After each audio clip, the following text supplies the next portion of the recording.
하나님 말씀 사무엘하 23장 1절에서 2절 보겠습니다. 하나님 말씀은 사무엘하 1절에서 2절입니다. 이는 다윗의 마지막 말이라 이새의 아들 다윗이 말함이 높이 세워진 자 야곱의 하나님께로부터 기름 부음 받은 자 이스라엘 노래 잘하는 자가 말하노라. 여호와의 영이 나를 통하여 말씀하시며 그의 말씀이 내 혀에 있도다. 아멘. 말씀 제목은 하나님께 물어야 삽니다 라는 제목으로 말씀을 나누도록 하겠습니다. 하나님께 물어야 삽니다 라는 말씀을 나누도록 하겠습니다. 우리가 하나님께 묻는 것, 그리고 하나님 음성을 듣는 것, 그것은 너무나 중요합니다. 특별히 오늘 이 본문 말씀은 다윗의 마지막 말입니다. 마지막 말이라는 것은 그의 유언적인 말인 거죠. 근데 중요한 게 여호와의 영이 나를 통하여 말씀하시며 그 말씀이 내 혀에 있도다. 우리가 왜 하나님께 물어야 사는가? 하나님께 물어야 하나님의 음성을 듣고 또 하나님의 음성을 듣는 사람들이 그 말씀에 붙들리고 그 말씀을 의지하고 살아갈 수 있기 때문에 그렇습니다. 그런 의미에서 우리는 반드시 하나님 말씀에 하나님께 물어야 돼요. 언제 물어야 되느냐? 일상에 우리의 모든 것을 물어야 됩니다. 그러니까 우리 앞으로 있어야 될 일들, 또 아이들의 어떤 미래, 또 이렇게 우리 인생에 가면서 풀어야 될 숙제들, 그걸 일일이 물어야 돼요. 그러니까 이제 하나님의 사람들의 위대함은 뭐냐면 처음 하나님을 만나고 하나님과의 관계 속에서 계속 물어요. 그리고 하나님이 말씀하시고 그러니까 성령께서 말씀하시면 그 말씀을 듣고 그리고 그 말씀을 가지고 또 다른 사람에게 말씀을 전하는, 그러니까 이게 우리에게 필요한 거예요. 우리가 중보기도를 하면서 어떤 가정을 위해서 어떤 사람을 위해서 기도를 할 때 하나님 어떻게 하기 원하십니까? 계속 묻는 거죠. 계속 물으면서 주님이 말씀하시면 그 말씀을 가지고 우리가 충분히 기도하고 분별해서 그 대상자와 함께 나누는 게 필요해요. 나누되 그게 100% 옳은 건 아니기 때문에 그것도 분별을 해서 그렇게 이제 하는 게 좋죠. 그런 의미에서 하나님께 묻는다는 거, 이것은 굉장히 중요해요. 아담과 하와가 왜 실패했을까 했을 때 우리가 여기서 가장 아셔야 될 게 뭐냐면 아담과 하와의 영적 실패는 선악과를 따먹었기 때문이 아니에요, 단순히. 그러니까 선악과 따먹은 것은 결정적인 거긴 하지만 선악과를 따먹고 난 다음이 문제였어요. 무슨 말이냐면 선악과를 따먹고 난 다음에 아담과 하와의 태도가 하나님이 겁이 나서 숨었다고 볼 수 없을 만큼 어떤 보면은 그냥 서로 회피하는, 변명하는, 남 탓하는 그런 태도로 보여요. 그 대표적인 아담이, 그 다음에 하와가. 그럼 여기에서 우리는 기꺼이 하나님, 내가 이렇게 선악과를 따먹었습니다. 주님 내 죄를 용서해 주십시오 라고 하면 좋겠지만 그렇지 못해요. 그러니까 가인이 그 실패는 가인이 말 그대로 아벨을 죽인 것이 굉장히 큰 문제긴 한데 그것도 제사 때문에 성질이 나서 죽인 거잖아요. 그러면 가인은 물었어야 돼요. 하나님 왜 제 예배를 제 제사를 받아주지 않으셨습니까? 성경 물었다는 기록이 없어요. 아담과 하와가 어떤 신학자가 그 말을 했던 글을 제가 아티클을 읽은 적이 있는데 왜 하와가 선악과를 따먹었을까? 좀 이상하다는 거야. 그러니까 단순히 사탄이 와가지고 옆에서 좀 몇 마디 했다고 해서 왜 그녀가 그렇게 동했고 함께했던 아담도 그렇게 됐을까? 아담과 하와가 하나님께 질문하지 않았던 거예요. 왜 선악과를 이렇게 따먹지 말라 하셨습니까? 라고 묻지 않았던 거예요. 물었던 기록이 없어요, 성경은. 물론 성경은 구속의 책이기 때문에 천지 창조하시고 난 다음에 타락 전의 내용에 대해서 그렇게 많은 기록이 없어요, 사실은. 아담과 하와가 그들이 창조되자마자 타락했는지, 그게 100년이 지났는지, 그게 500년이 지났는지, 1000년이 지났는지를 몰라요. 무슨 말이냐면, 시간이 왜 중요해요, 여러분? 물어보셔도 왜 시간이 중요해요? 생각 안 해보셨어요? 죽기 때문에 그래요.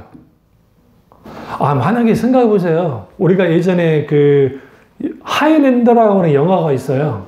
영국, 그러니까 헐리우드 영화긴 한데, 하이랜드라는 게 높은 땅을 말하잖아요. 높은 땅. 하이랜드. 그러니까 고산지대 그걸 말해요. 그게 이제 스코틀랜드 그쪽 신화가 바탕을 해가지고 죽지 않는 사람. 그러니까 영원히 사는 거예요, 이 사람이. 영원히 사는, 이게 아마 90년도 초인가 80년도 말인가 그때 영화일 거예요. 그런데 그 사람은 영성 불사하는 사람이에요. 근데 주위에 살아가는 사람들이 이제 죽잖아요. 그 죽는 모습이 너무 고통스러운 거예요. 그러니까, 난 죽었으면 좋겠다고. 왜? 그토록 내가 살아있던 사람들이 늙고 병들고 고통하면서 죽는 것을 늘 보니까. 그러니까 이제 이 사람이 결정하기를 누구도 난 살아가지 않고 나는 그냥 혼자 지낼 거야 하면서 이제 그냥 어둠 속에서 막 그렇게 하면서 사람들을 구해주고 그런 삶을 살다가 이제 스토리라는 게 어떤 또 여자를 만나가지고 그 여자를 사랑하나 마느냐 하면서 막 이제 그러면서 악의 세력과 막 싸우고 하는 그런 내용이에요. 근데 여기서 중요한 게 죽음이 없기 때문에 그 사람에서 시간이 그렇게 문제가 될 게 없어요. 그러니까 아담과 하와가 창조되고 하나님의 천지만물을 창조했을 때 가장 먼저 창조한 게 시간을 창조한 거예요. 우리는 다 대부분 생각하기를 무슨 생각하냐면 땅과 천지를 그러니까 하늘과 땅을 창조하셨다. 태초에 하나님이 천지를 창조하셨으니까 하늘과 땅을. 그런데 여기서 태초에 집중하셔야 돼요. 베레시트. 이게 태초가 창세 전에 시작에 창조의 시작이 있었다는 거예요. 그러면 요한복음 1장 1절에 태초에 말씀이 계시냐 할 때 이 태초가 왜 다르냐면 거기서 요한복음 1장 1절에서 말하는 태초는 하나님의 시간을 말해요. 하나님이 영원한 시간 속에 말씀이 계셨다는 거예요. 그런데 창세기에서의 태초는 물질 만물, 우주 만물을 창조하신 그 시점에, 그 시간에, 그 시작에 하나님이 그때 우주 만물을 딱 창조한 거예요. 그러니까 그게 뭐가 시작되냐면 시간이 들어온 거예요, 시간이. 시간이 만들어진 거예요. 영원이라는 시간은 있는데 그 영원한 시간은 하나님께만 있는 시간이고 천사들도 하나님의 영원한 시간 속에 있는 존재에 불과해요. 그런데 이제는 모든 육체와 영혼이 그 시간의 지배 아래에 들어가게 되는 것이고 그리고 주님이 창조했단 말이에요. 그러고 난 다음에 모든 것을 이제 시작이 그렇게 됐고 우주 만물이 창조됐고 그리고 아담과 하와가 이제 하나님의 영원한 그 청정기로서 삶을 사니까 그래서 타락이 언젠지는 몰라요. 근데 아담과 하와가 성인으로 창조됐기 때문에 자녀가 있었단 말은 없잖아요, 성경에. 근데 문제는 뭐냐면 가인이 쫓겨다닐 때 나를 만나는 자가 나를 죽일까나이다를 통해서 아마도 아담과 하와가 그 전에 자식을 낳지 않았을까라고 하는 추론은 해봐요. 근데 이제 이게 그 김기동이라든지 또 예전에 사탄 배상설을 주장하는 막 그런 소위 귀신론이나 또 그런 사람들이 창세 전에 인간이 있었다는 식으로 이제 하는 거예요. 그건 웃기는, 그러니까 아담과 하와 창조 전에 인간이 있었다는 논리를 펼치는데 그건 웃기는 소리예요. 왜 그래? 그러니까 창세기 1장에 사람을 창조한 것은 그냥 사람이었고 2장에서 아담과 하와를 창조했다는 식으로 말을 해요. 근데 그는 얼토당토하는 게 거기에 톨리도스, 그러니까 이게 이제 말로만 하면 여러분이 뭔 소리를 하는지 모르니까 왜 하나님께 물어야 되는지를 제가 지금 설명하려고 하는 거예요. 창세기 1장 가보세요. 1장에서 아담과 이제 사람을 창조하죠. 27절에 보면 하나님이 사람을 창조하시되 남자와 여자를 창조하셨다. 이제 이게 뭐냐면 이거는 말 그대로 그 연대기적으로 창조한 순서를 가리키는 거예요. 무슨 말인지 아시죠? 그래서 이게 여기에서 관점은 하늘의 관점이 망해요. 그러니까 하늘. 이 땅이 아니라 하늘의 관점에서 보여주는 거예요. 근데 이제 이게 좀 중요한 게 뭐냐면 하늘이에요. 그래서 창조 순서를 나열하고 있는 거예요. 연대기적으로. 그러니까 하와가 뒤에 창조됐지만 같이 창조한 것처럼 표현한 것 뿐이에요. 크게. 그러다가 4절을 가보시면 2장 4절 이때 이것이 천지가 창조될 때 하늘과 땅에 내력이니라 여기서 말하는 내력이니라는 표현이 중요한 거예요. 여기 내력이라는 게 토레도스라는 뜻을 때 이게 뭐냐면 이걸 딱 잡아둬 놓고 마태복음 1장 가보세요. 마태복음 1장 좀 말씀이 어렵습니다만은 마태복음 1장 1절 아브라함과 다윗 자손 예수 그리스도 계보랄 때 이 계보라는 표현도 톨레도스야. 같은 단어야, 같은 단어. 그러니까 여기서 계보는 족보란 뜻도 되고 요약이라는 의미도 있고 그러니까 여러 의미가 있어요. 요약. 우리 이거 있죠. 핵심 요약. 우리 예전에 참고서 보면은 막 설명했다가 핵심 요약 같은 거 있잖아요. 그래서 박스 안에다가 이거 요약하잖아요. 그래서 이게 핵심이야. 한 것처럼 지금 이 창세기 2장 4절에서 핵심 요약, 내력, 톨레도스. 이게 대략 이런 내용이다. 핵심 내용이 있다. 라는 표현이에요. 이게 똑같이 마태복음 1장에 계보라는 표현 속에서 톨레도스가 똑같이 쓰여요. 이건 뭐냐면 이 다윗과 아브라함이 예수 그리스도의 계보라 할 때 창세기에서 이 모든 그 하나님의 이루셨던 일들, 그러니까 천재 만물을 창조하시고 구원의 계획, 구원의 서적, 이 모든 것이 예수 그리스도로 이제 완전히 핵심으로 요약이 된다. 족보로 형태를 통해서 그걸 드러내고 누가복음 3장에 족보가 반대로 올라가면서 마지막 누구까지 올라가요? 하나님까지 올라가잖아요. 이렇게 다 구속사적으로 연결이 되어 있어요. 이게 좀 어렵습니다만은. 그러면 여기서 이제 그 앞에 창세기 1장에 나오는 사람과 창세기 2장에 나오는 아담의 창조와 하와 갈비뼈를 취해서 하와를 창조하는 게 다른 사건이냐? 같은 사건이야. 다만 창세기 1장은 연대기 시간 순서대로 창조를 말하고 있는 것이고 그리고 관점은 하늘에 있어요. 천국에. 그러니까 하나님의 나라, 하나님의 하늘의 관점에서. 그러나 여기서 지금 하늘과 땅의 내력이냐 하면서 땅의 관점에 줘요. 그래서 5절에 보시면 2장 5절에 여호와 하나님이 땅에 비를 내리지 아니하셨고 그러면서 에레치 땅에 대한 말을 해요. 근데 이제 창세기 1장에서는 하늘에 대한 말을 해요. 왜냐하면 그 땅이 혼돈 공허함 회강 깊음이 하나님 하면서 쭉 가보면 이제 빛이 있어라 하시면 빛이 있고 뭐 하늘에 이렇게 채우고 가는 일들이 막 일어나거든요. 그렇다 쳐요. 이해 안 되시면 다음에 제가 이제 이해되도록 설명해 드릴게요. 그러면서 아담과 하와를 창조하죠. 그러면 이 아담과 하와는 창세기 1장의 사람과 다르냐? 똑같아요. 핵심을 요약을 톨레도스라는 단어를 통해서 창세기 기자가 어디에?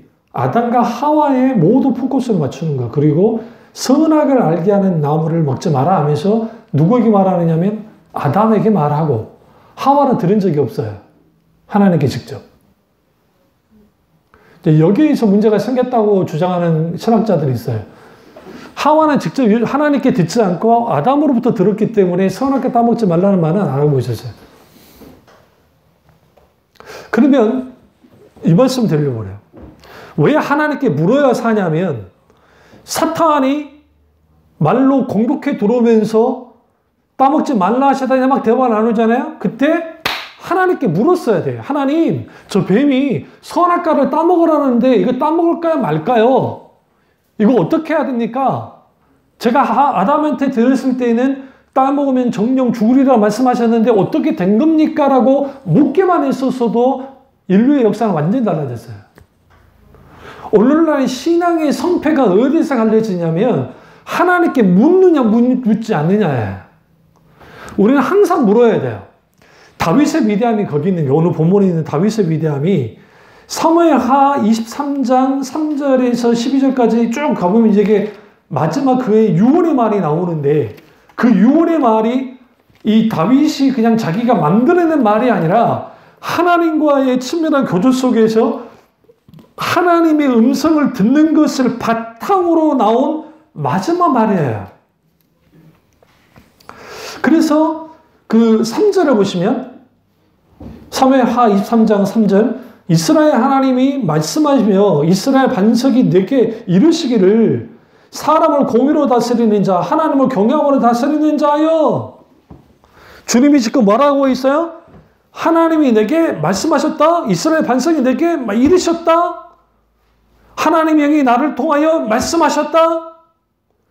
이게 굉장히 중요해요. 주님이 내게 이렇게 말씀하셨다. 왜 중요하냐면 하나님이 내게 말씀하실 때 그 말씀을 듣는 사람들이 하나님께 묻는다고요. 물어야 살아요. 가인이 제사를 드렸단 말이죠. 근데 하나님이 안 받으셨어요. 그럼 물어야죠. 하나님, 왜 제 제사를 안 받으셨어요? 똑같아요. 우리 지금 앞으로 풀어야 될 문제들이 앞을 막고 있어요. 그러니까 우리 교회도 아직 숫자적으로 성장이 안 되잖아요. 그러니까 저도 똑같이 묻는 거예요. 하나님 언제까지입니까? 어떻게 해야만 합니까? 아니면 하나님 무엇을 해야 되나요? 계속 묻는 거예요. 주님이 아직 내게 말씀하지 않으신다 할지라도. 그럼 왜 물어야 되느냐? 물어야 길을 알잖아요. 물어야 내가 어떻게 할 줄 알잖아요. 그러니까 여기서 우리가 굉장히 중요한 게 뭘 놓치냐면 신앙생활에 사실상 수많은 성패가 어디에서 달라지냐면 내가 이렇게 저렇게 해서 이렇게 해야지가 아니라 하나님이 내게 이제 말씀하셨고 내게 어떤 감동을 주시고 하시잖아요. 그러면 그 말씀을 받았어요. 아니면 내 앞에 어떤 문제가 계속 여전히 있고 문제가 해결되지 않고 계속 앞으로 풀어야 될 과제가 이게 정말 답답하단 말이죠. 이거 어떻게 풀어야 할지 모르겠어요. 상황은 더 꼬여만가요? 더 좋지 않은 상황이 되어져요. 그러니까 물어야죠. 하나님, 내가 어떻게 해야 됩니까? 무엇을 해야만 합니까? 하나님께서 하셨다고 한다면 주님이 길을 보여달라고. 그리고 하나님께 이렇게 계속 묻고 물었을 때 하나님의 반응이에요. 첫째, 하나님이 침묵하신다. 두 번째, 하나님이 즉각 말씀하신다. 그 다음에 세 번째, 좀 애매모호하다. 그러니까 애매모호하다는 게 뭐냐면 하나님이 내게 말씀하신 것 같기도 하고 안 한 것 같기도 하는 애매모호함 속에 있기도 해요. 첫 번째로 한번 살펴봅시다. 그러면 내가 하나님께 물었는데 하나님이 침묵하고 계시다. 이게 이제 우리를 환장하게 만드는 거야. 왜냐하면 하나님 어떻게 하면 좋습니까? 그러니까 이게 있어요. 내가 우리 애들을 놓고 우리 자식을 놓고 기도할 때에 진짜 하나님의 침묵이 많아요. 그러니까 왜 그럴까라고 깊이 생각해 보면 내가 육신의 아버지이기 때문에 그 마음이 더 쏠리는 거야. 아무래도. 그러니까 거기에 뭐가 있게 되어지냐면 하나님의 음성을 듣는 것이 막혀지는 거예요. 그럼 그때 하는 게 뭐냐면 늘 제로로 돌려야 돼요. 제로 상태. 그러니까 뭐냐면 모든 것을 제로 상태로 돌려놓고 계속 듣고 있어야 돼요, 음성. 하나님 어떻게 하실지. 근데 하나님은 놀랍게도 여기지 않는 사람들을 통해서, 움직임을 통해서 하나님이 사인을 보내요. 이렇게 하시겠다고 하는 사인들. 그러면 이건 뭐냐면 이미 하나님이 그걸 통해서 말씀하고 계시는 거예요. 그러면서 내게 말씀하신 게 이거예요. 네 자식, 너희 자식들 맡긴다며. 맡겨. 내가 책임질 테니까. 그러니까 맡기는 훈련을 하는 거예요. 이 시점에서 맡기고 또 맡기는 거예요. 근데 그게 쉽지가 않아요. 솔직히 말씀드리면. 그런데 맡겨라는 거예요. 왜 맡겨야 되느냐? 내가 할 수 있는 게 없거든. 그럼 물어야죠. 왜 하나님은 침묵하실까? 여러 이유가 있어요. 첫째는 죄 때문에. 우리가 죄가 남아있어. 그러니까 죄를 지었는데 회개하지 않으니까 그 죄 때문에 하나님이 침묵하시고, 첫 번째. 두 번째는 우리 조급함이 하나님의 음성을 막아요. 내가 하나님은 이미 말을 하고 있어. 이미 말씀하고 하나님이 침묵하고 있는 게 아니에요. 주님은 지금 계속 말씀하고 계세요. 그런데 내가 못 듣는 거야. 응? 저 같은 경우에 이제 그 중대에서 막 그 청문 검사를 할 때 보면 그때 이제 지금 은퇴하셨지만 홍정호 교수님이 그 말씀하셨거든요. 이게 두 개가 나눠졌네. 그러니까 그 쇳소리나 막 무슨 소리 있으면 소리 잘 안 들리죠. 그러다 고개 끄덕였거든요. 잘 안 들려요. 이런 막 찻소리나 이런 게 있으면 다른 소리가 거의 잘 안 들려요. 두 개 소리가 하면 난 굉장히 쥐약이에요, 쥐약. 근데 그거 이제 그렇다고 지금 그 귀 상태가 그런다고. 마찬가지예요. 하나님은 침묵한 적이 없어. 근데 내가 못 듣고 있어. 왜? 내 귀가 지금 어디를 향해 있어? 세상 소리에 내 목소리가 너무 큰 거야. 그러니까 하나님 목소리가 안 들려. 근데 내가 볼 때는 하나님이 침묵하는 것 같아. 그러니까 우리는 오해를 하는 거예요. 왜 말 안 하세요? 왜 이러세요? 왜 나만 혼자 낳고, 그러니까 하나님 그러잖아요. 샷다 마우스. 주댕이 좀 닥쳐줄래? 그러니까 우리가 하나님 그분에게 물으려면 하나님의 음성을 들어야 돼요. 하나님의 말씀을 들어야 돼요. 왜 우리가 말씀을 들어야 되느냐? 왜 음성을 들어야 되느냐? 그것은 우리가 하나님께 묻기 위함이에요. 그래서 사실 구약이든 신약이든 우리가 이 시가서, 욥기, 시편, 잠언, 전도서, 아가서까지 혹은 예레미야, 애가까지 다 묻는 거예요. 잘 보세요. 잠언이든 뭐든 다 하나님께 묻는 거예요. 그리고 그 물음에 대한 하나님의 대답인데 그냥 단순히 음성으로 들려지는 게 아니라 삶의 현장에서 하나님을 경험함을 통해서 하나님의 음성을 듣는 것을 기록해 놓은 게 잠언, 시편, 전도서, 아가, 예레미야가. 거기에서 그러면 신앙이 성장하고 성숙하려면 하나님께 물어야 된다. 그런데 우리가 묻긴 하는데 침묵할 때 있다. 그러면 죄 때문에 침묵될 때도 있고, 두 번째가 내 소리가 커서, 아니면 내가 그 음성을 못 들어서 그럴 수 있다. 두 번째가. 세 번째는 뭐냐면 하나님의 음성을 놓쳐버리는 거야. 아까 좀 전에 애들 잠깐 이제 분위기 전환을 위해서 그 방구 끼는 거, 그거 숫자 세는 거 예전에 했던 게임을 한번 해줬거든요. 그러니까 그 소리를 툭툭툭 들으면 우리가 그 다 들을 수 있을 것 같은데 탁 놓쳐버리는 거야. 근데 대부분 놓치는 게 결정적이에요. 결정적인 걸 놓쳐버려요. 주의 말씀이 우리 가운데 들려질 때 그 말씀을 놓치지 않도록 집중해요. 우리가 설교에 이제 집중이 들어야 될 이유가 그거예요. 그런데 거기에 내가 하나님이 침묵한다고 생각하는 이유가 핀대가 안 맞는 거예요. 주님은 말씀하시는데 일종의 이걸 주파수가 안 맞는 거예요. 이번에 그 MBC인가 어딘가 AM, 지금까지 AM 라디오 주파수가 있었더라고. 세상에. FM이 들어온 지가 언젠데. AM 주파수가. 근데 전쟁 나면 그거 다 살립니다. 무슨지 아시죠? 우리나라 만에 전쟁이 나잖아요. 그 뭐 AM이고 FM이고 모두 주파수 살릴 거예요. 왜냐면 사람들 어디서 다 들어야 되니까. 라디오로라도 막 들어야 되니까. 그래서 긴급방송 막 그렇게 할 거예요. 그런데 주파수를 왜 AM을 없애버리냐? 음질도 안 좋고 잘 안 잡히기도 하니까 없어요. 근데 보세요. 우리가 지금 이렇게 있지만 여기에 지금 수많은 그 전파들이 이렇게 막 지나다녀요.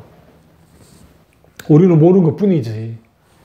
근데 이것을 감지해낼 수 있는 영적인 민감성이 없으면 우리는 그게 하나님의 침묵하신 거라고 생각해요. 이게 문제가 되는 거예요. 그럼 또 하나는 뭐냐? 말했지만, 그러면 이제, 주님이 예스 할 때, 이게 이제 주님의 말씀 같긴 한데, 주님의 음성 같긴 한데, 이게 어떤 거, 이거 성경 말씀으로 분별해 봐야 돼요.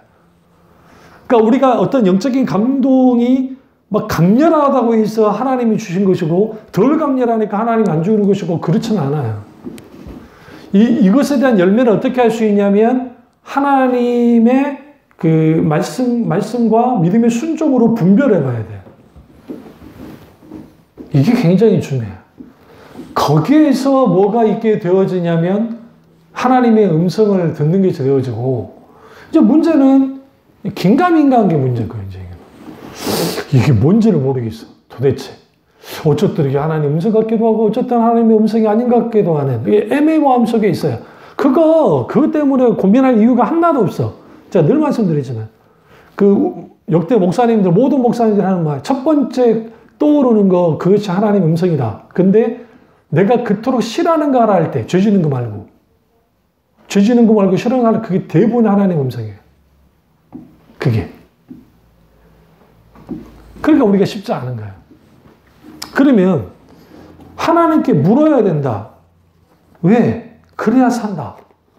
다윗의 위대함은 다윗이 목동일을 할 때부터 이제 하는데 굉장히 중요한 게 하나가 있어요. 골리앗과 싸우는 장면을 딱 들여다보세요. 이걸 하나의 드라마라고 생각하고, 영화라고 생각하고. 그럼 그게 지금 주연은 누구예요? 사실상 골리앗과 사울이 주연이에요, 사실은. 둘이.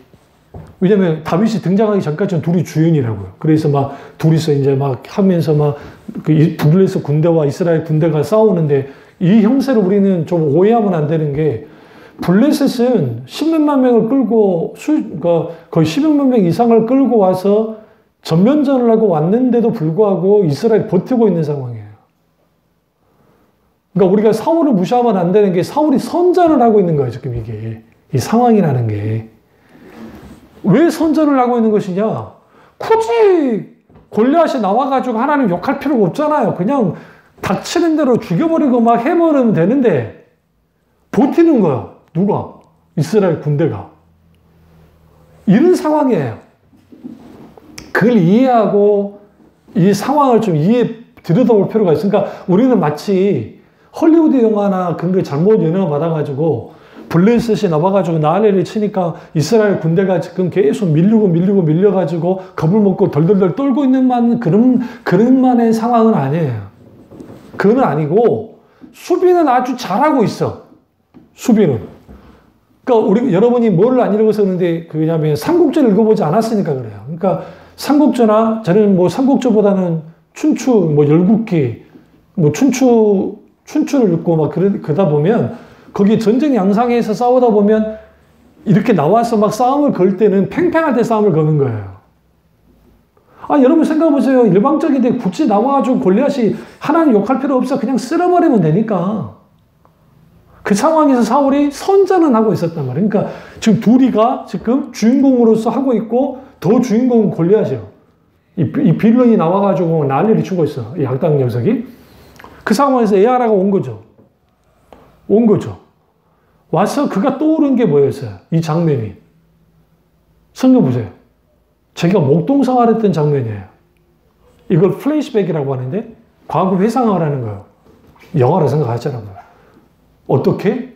내가 소년 다윗이 양치기를 하는데 여기에 막 곰이 와가지고 막 양들을 막 잡아가고 사자가 와서 하는데 막 물맷돌로 던져가지고 곰을 쫓아내고 막 막대기로 가가지고 막 사자를 때리고 심지어는 사자의 입에서 어린 양을 갖다가 빼앗아 왔다잖아요.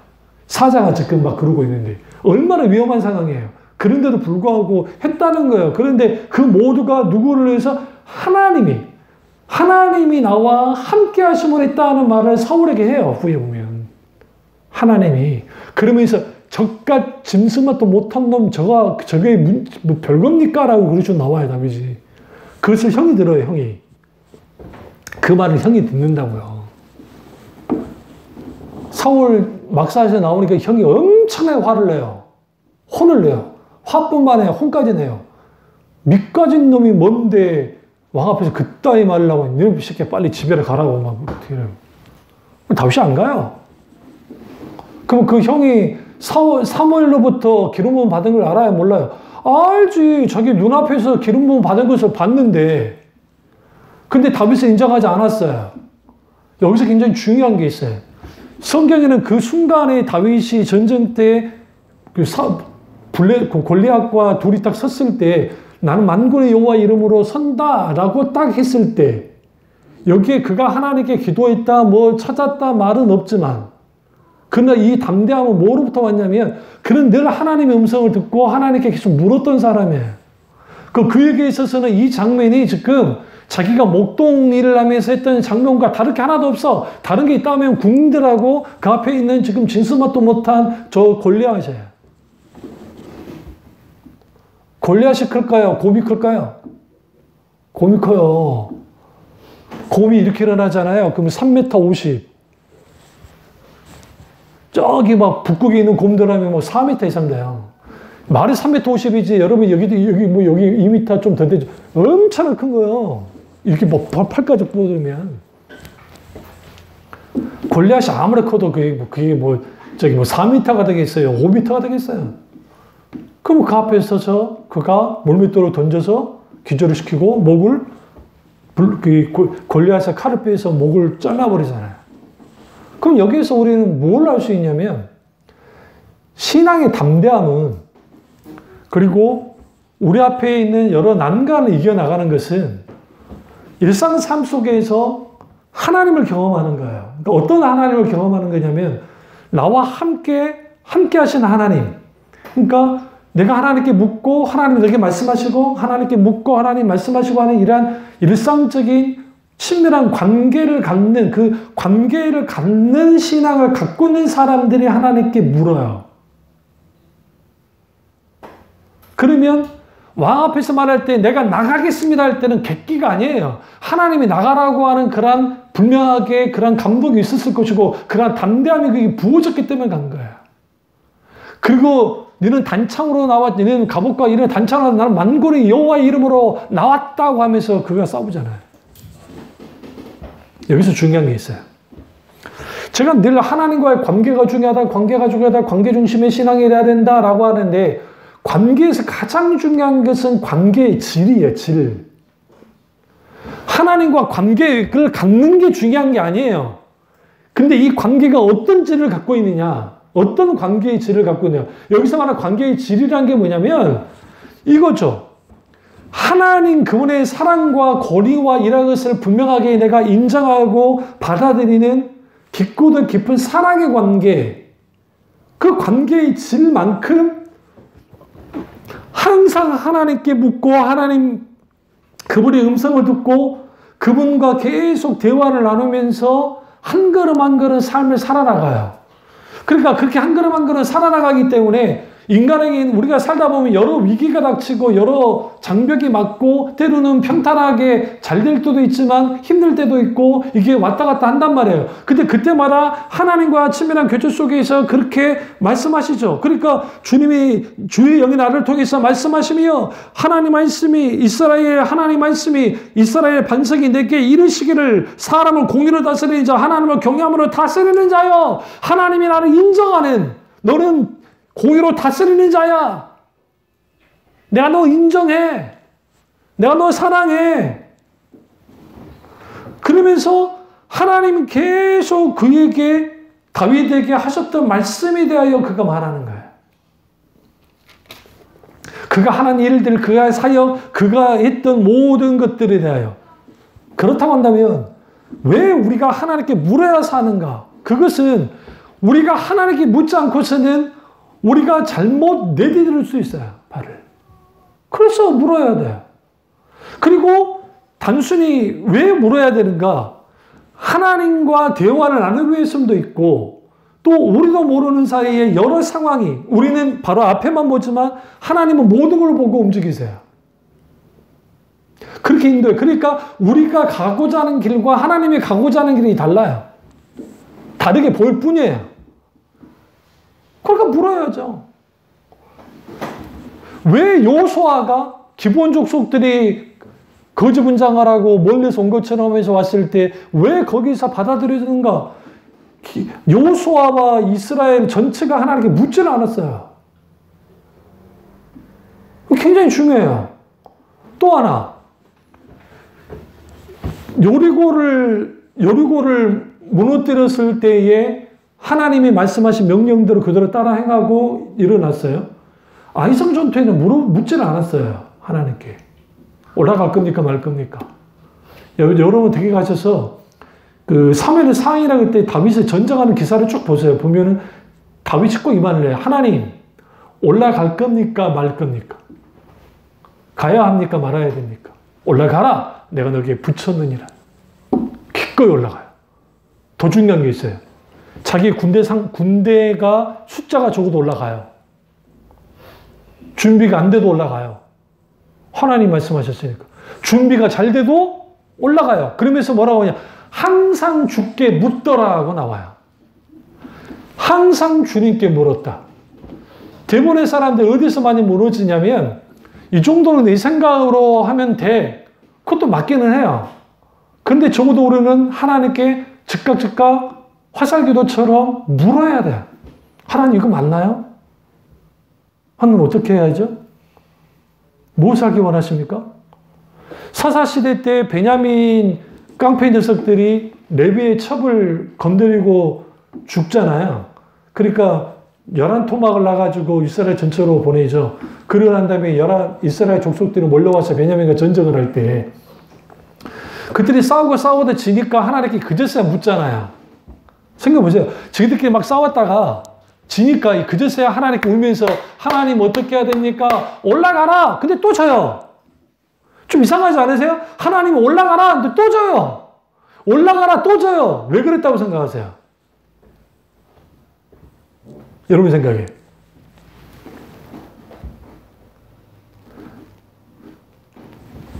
크게 두 가지 이유가 있어요. 하나님이 거짓말한 게 올라가라는 건 분명해요. 그런데 그들이 베냐민에 있는 깡패들과 그들을 막 치려고 하는 것은 하나님의 공의 때문이 아니었어요. 이게 굉장히 중요해요. 그게 아니라 자기들의 그러니까 어떻게 저 따위 것들이 있을 수 있냐는 거죠. 그러고 올라간 거예요. 자기들 복수심 때문에. 그러니까 자기들 복수심 때문에 올라갔는데 하나님이 붙여버렸으면 베냐민 지파는 이 역사상이 끝나버렸어요. 왜냐하면 붙였으니까 그냥 다 일방적으로 밀어붙여 죽였을 거 아니에요. 근데 하나님이 못 이기게 해요. 베냐민 이기게 만들어요. 또 그래요. 또 올라가라 그래요. 근데 또 못 이겨요. 왜 그랬을까요? 그들이 다르냐고요. 베냐민하고. 나머지 11지파가 베냐민 지파 사람과 다르냐고요? 다르지 않다고요. 그들의 자기들의 잘남으로 올라갔는데 그거 아니라는 거야, 하나님은. 그걸 알아내는 거예요, 지금 도대체. 니네가 무슨 정의롭기 때문에 올라가서 베냐민을 치는 것이야? 그거 아니라는 거야. 저들은 하나님께서 분명하게 베냐민 하는데 그럼에도 불구하고 뭘 보여주냐면 그 정말 망가질 대로 베냐민이라 할지라도 하나님은 남은 자의 은혜를 분명하게 주기를 원했던. 근데 그들은 그걸 생각 안 했어요. 그래서 세 번째 올라갈 때 정말 이겼어요. 이겼는데 무슨 일이 벌어졌느냐면 이제 계속 자기들이 죽고 있으니까 얼마나 격앙됐겠어요. 그러니까 죽여다 보니까 거의 다 죽인 거예요. 남자들을. 여자들도 죽이고 막. 여자들은 막 다 잡아가 버리고. 그때 성경이 뭐라고 그래요? 그제서야 멈췄다 그랬다고. 놀래가지고. 그제서 그럼 여기서 하나님께서 왜 세 번에 걸쳐서 올라가라면서도 지기하고 그 이유는 뭐냐면 여기에서 이것은 지금 니네들이 잘나서 그런 거 아니라는 거야. 이 모든 것은 하나님 그분이 모든 것을 이끌어 가실 텐데 그러니까 그들이 뭐하지 못하도록 베냐민 지파를 완전히 멸절시키지 못하게 하기 위한 하나님의 또 다른 차원의 남은 자의 은혜가 분명히 있었어요. 그것처럼 우리가 아무리 하나님이 올라가라 해도 물었는데 올라가라 해도 성공이 보장되는 게 아니에요. 승리가 보장된 게 아니에요. 그걸 분명히 알아야 돼. 왜냐하면 바울이 이제 아시아 전도를 가려고 하는데 갑자기 마케도니아 사람이 환상이 나타나가지고 막 부른단 말이에요. 부르니까 성령이 강권처럼 막으니까 그가 방향을 틀어서 제일 1차 전도에 간 곳이 빌립보입니다. 빌립보로 갔어요. 근데 이 빌립보로 갔는데 문제는 뭐냐면 주님이 막았고 빌립보로 갔으면 사역이 정말 뭔가 좀 잘 되고 괜찮아져야 되는데 아니 거기에 빌립보 지역에 귀신 들려서 예언하는 소녀 때문에 아주 고통을 당해요. 생각해보세요.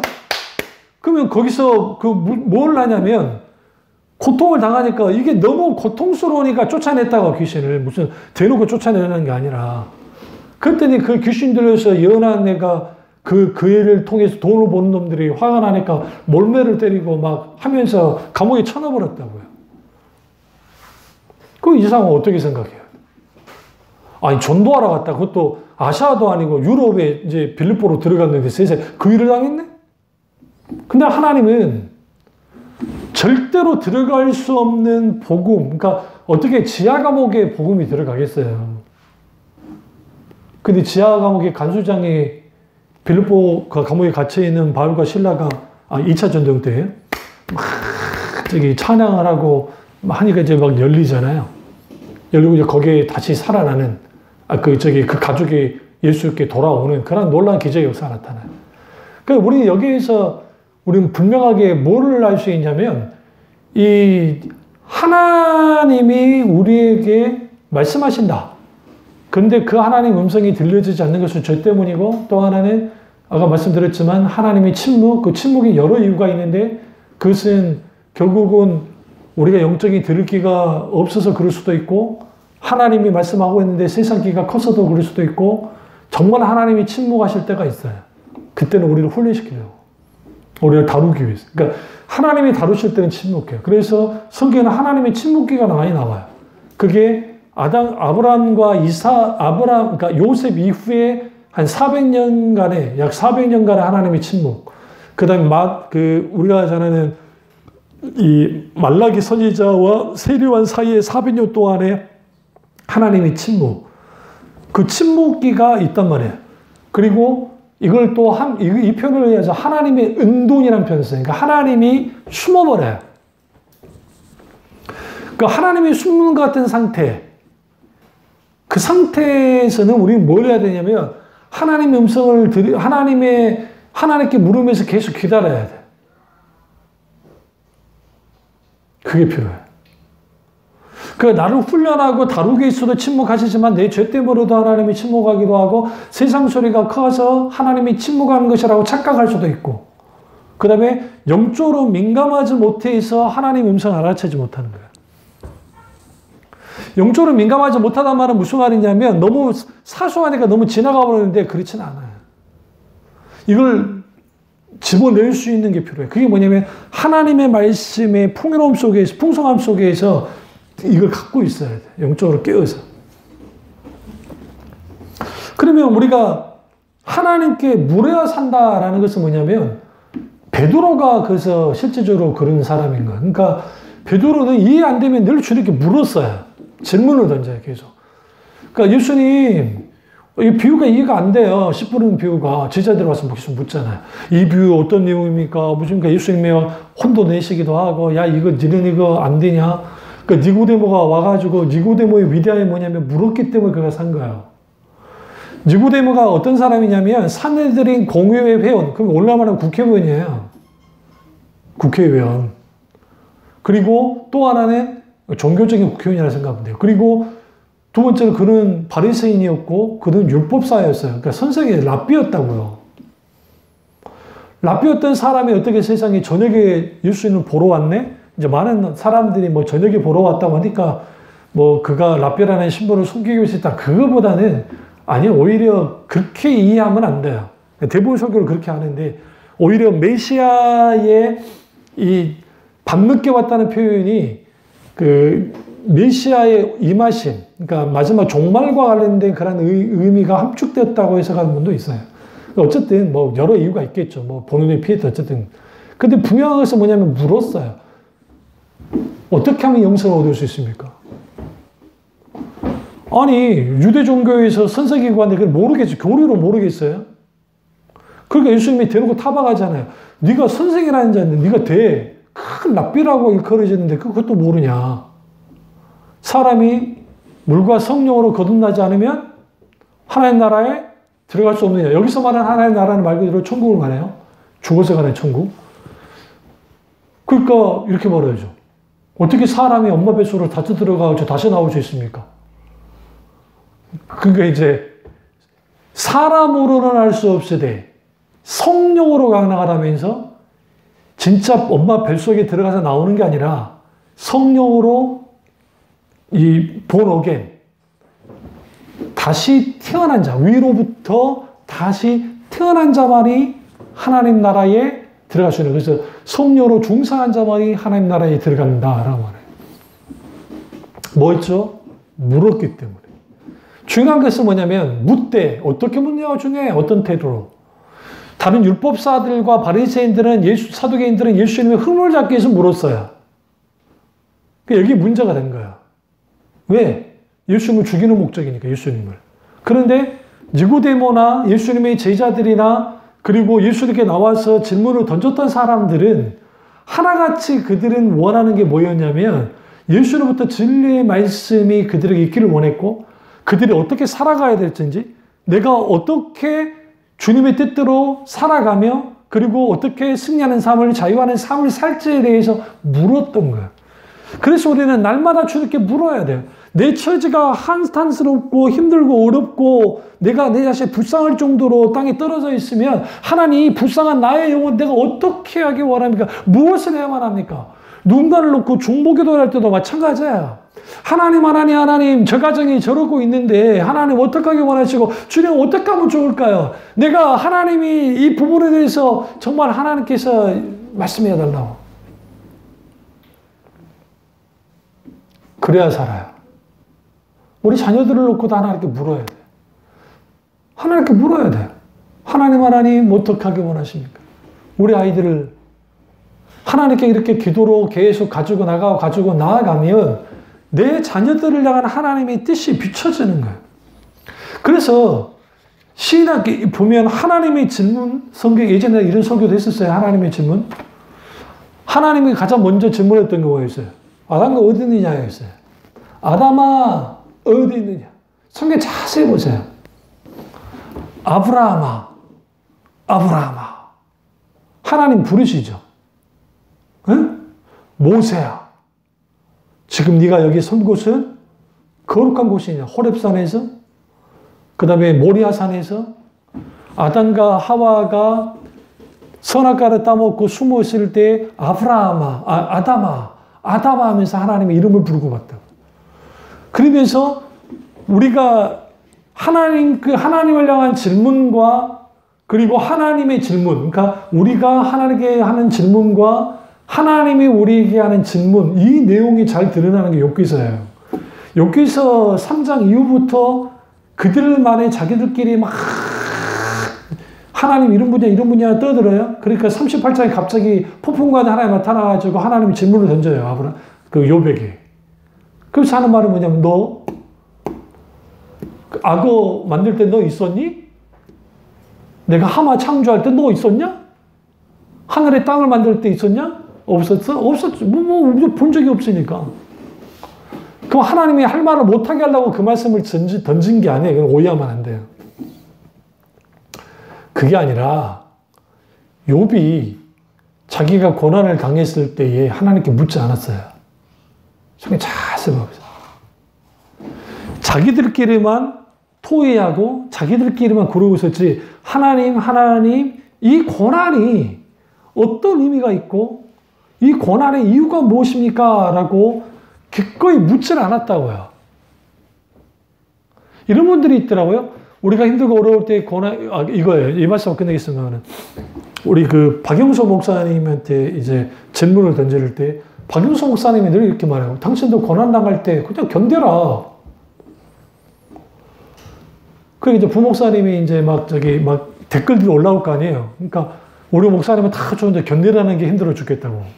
못 받아들이겠다. 그러면서 지금 담임 목사, 이제 후임 목사님이 이제 그 질문을 목사님에게 던지는 게 목사님이 말씀하시고 충분히 알겠고 받아들이는데 근데 교인들이 교회 나올 때는 그래도 고난을 당해라. 고난을 견뎌라가 아니라 고난을 이겨라. 고난 너머에 하나님의 축복이 있다. 그런 말을 기대하지 않습니까? 라고 하니까 우리 박영수 목사님 피식 웃는 거야. 웃으면서 하시는 말씀이 그게 가능하다고 보세요? 그게 믿음 없는 말이 아니에요. 그러니까 우리나라의 소위 풍토가 뭐냐면 고난에 대해서 말할 때 번용주의는 이 고난을 좋게 보질 않아요. 빨리 해결하는 문제예요. 물론 이제 고난을 통해서 하나님의 축복으로 바꾸자는 좋은 의미로서 막 그렇게 설교는 하긴 하지만 정작 고난 자체를 묵상하지 않아요. 필요도 없다고 생각해요. 근데 그렇지 않아요. 하나님 앞에 내 고난과 고통을 가지고 나가서 묵상해야 돼. 그럼 견딜 때 생짜로 견뎌라는 게 아니에요. 박유성 목사는 그 말을 하는 거예요. 그게 아니라 나와 함께 고난을 당하신, 고통을 당하신 주님과 함께 통과해 나가라는 거야. 통과해 나가야 거기에서 세상 말로 고난과 맞짱을 뜬다고요. 세상과. 그리고 그 고난 속에 혼란이 인내는 연단은 소망인 줄 알미라면서 하나님의 놀라운 참된 소망, 그 채울하신 하나님, 같이 고난당하신 하나님의 은혜가 너무너무 커지기 크기 때문에 그 은혜가 그 고난을 너끈히 견디게 하고 이기게 만드는 거예요. 거기에 신앙 고백이 나오고, 거기에 하나님을 향한 감사가 나오고, 거기에 진정한 영적 승리가 있는데, 한국교회는 뭘 가르쳐놨냐면, 고난이 오면 기도를 해가지고 하나님 빨리 이 문제를 해결해 주십시오. 고난은 하나님이 우리가 승리하기 원합니다. 하나님 빨리 해 주십시오. 믿습니다. 하나님 이 고난으로부터 벗어나게 해 주시옵소서. 벗어나면은 똑같이 되더라. 그 상황 없어지면 예전으로 똑같이 돌아가 버려요. 그 이유가 뭐냐면 고난을 통과한 게 아니었거든. 용케 그 고난으로 벗어났다 할지라도 그러니까 거기에 남는 게 하나도 없어. 어떻게든 빨리 그는 벗어나야 될 문제야. 성경은 내가 의인이라 할지라도 고난 받는다고 성경은 말해요. 다시 말하면 예수 믿는다는 것은 고생길을 접어든 거지 소위 말하는 탄탄대로의 성공이 보장되는 길이 아니라고요. 협착한 길로 들어가, 좁은 문으로 들어가야 되는 길, 자기를 부인하여 자기 십자가를 지고 가야 하는 그 길, 그렇다고 저리는 금욕조를 사랑하신가? 그렇지 않아요.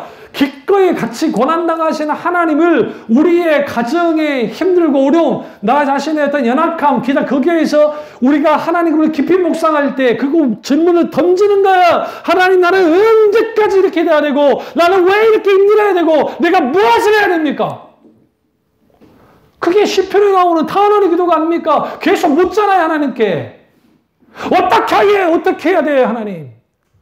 도대체 뭘 해야 됩니까?